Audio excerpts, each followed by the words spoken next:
akwai ire-ire na matasa wanda suna da matuƙar buri da kuma sha'awar kasuwanci, amma har yau ba su taɓa kama hanyar kasuwa ba saboda ba su da jari ko kuma jarinsu ya yi kaɗan. Tabbas kasuwa sai da jari, kuma jari yana da matuƙar muhimmanci, amma akwai wasu abubuwa guda uku wanda sun fi jari muhimmanci a cikin kasuwanci, kuma Allah ya taimake mu ana iya samun su in an je kasuwa ko da mutum ba shi da jari ɗin. Abu na farko shine gaskiya, abu na biyu shine ƙwarewa, abu na uku shine sanin mutane. Waɗannan abubuwa abu ne wanda ko bayan ka samu jari sai ka neme su a kasuwa kafin ka kai labari. Haka kuma za ka iya fara neman su kafin ka nemi jari ko kuma kafin ka samu jari. Sannan su za su iya taimaka maka a kasuwa ka yi nasara ko da baka da jari, za su iya taimaka maka ma ka samu jarin.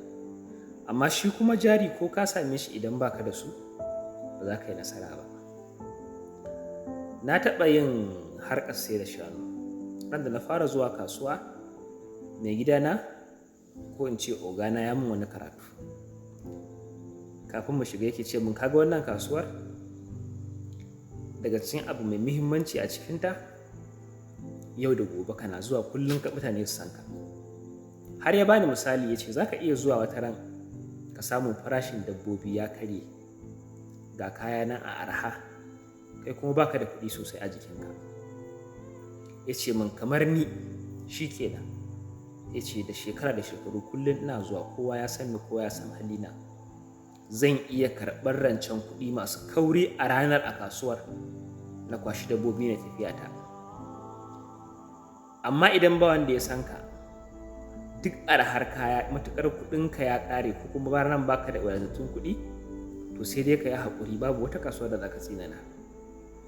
Kun ga anan, saboda mutane sun san shi, kuma wataƙila saboda sun san gaskiyarsa, shi yasa za su iya ba shi kuɗi a ranar, kuma saboda yana da ƙwarewa, shi yasa zai iya karɓan bashi ya juya. To waɗannan abubuwan idan kuka kama hanyar kasuwa za ku iya samun su ko ba ku da jari. In kuna zuwa za ku koya, za ku fahimci yadda ake yi.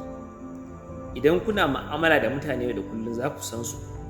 Idan kuna da gaskiya kuma za su yarda da ku, har su iya ɗaukan kuɗinsu ko kayansu su ba ku, kuma ku yi amfani da ƙwarewarku ku ci kasuwarku.